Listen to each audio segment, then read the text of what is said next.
Channel subscribe कंदा। बिस्मिल्लाहिर्रहमानिर्रहीम। लाड़काणे खां मां अब्दुल फताह उडो। लाड़काणे में अब्बासी कलोड़ा तंज़ीम तरफ़ां वलीद पाड़े जे गवर्नमेंट हाई स्कूल में 45 ऐं 2 ॾींहनि वारी मुफ़्त मेडिकल कैंप लॻाई वई, जंहिंमें अखियुनि जे मुख़्तलिफ़ बीमारियुनि में मुब्तला मरीज़नि जी तशख़ीस, इलाज ऐं ऑपरेशन कया विया। मुफ़्त मेडिकल कैंप में लाड़काणे समेत मुख़्तलिफ़ इलाइक़नि सां तालुक़ रखंदड़ मर्द तोड़े औरतुनि वॾे अंग में शिरकत कई। कैंप में अखियुनि जे माहिर doctor Zubair ul Hasan, doctor Mohammad Khan, doctor Bilal, doctor Seema Abbasi मरीज़नि जो मुआइनो करण सां गॾु उन्हनि जी अखियुनि जी ऑपरेशन कई। ऑपरेशन जे ज़रिए अखियुनि में लेंस पिणु लॻाया विया। इन मौक़े ते GDA जे जनरल सेक्रेटरी अॻूणे senator doctor Safdar Ali Abbasi camp जो दौरो कयो।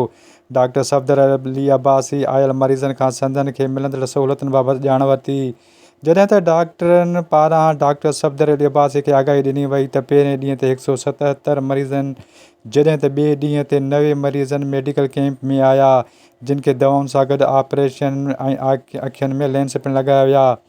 इन मौक़े ते डॉक्टर सफ़दर अली अब्बासी चयो त अब्बासी कलोड़ा तंज़ीम जो बुनियादु मरहूम हाजी मुनवर अली अब्बासी 1982 में रखियो, जंहिंखां पोइ हर साल मुफ़्त अखियुनि जी कैंप लॻाई वेंदी आहे, जंहिं में असांजी वधि खां वधि कोशिशि हूंदी आहे त ईंदड़ मरीज़नि खे खाइण पीअण, दवाउनि समेत ॿियूं सहूलियतूं बिना तकलीफ़ जे मुहैया कयूं वञनि। असां बिना कंहिं ज़ात पात रंग नस्ल जे माण्हुनि जी ख़िदमत जो जज़्बो रखूं था।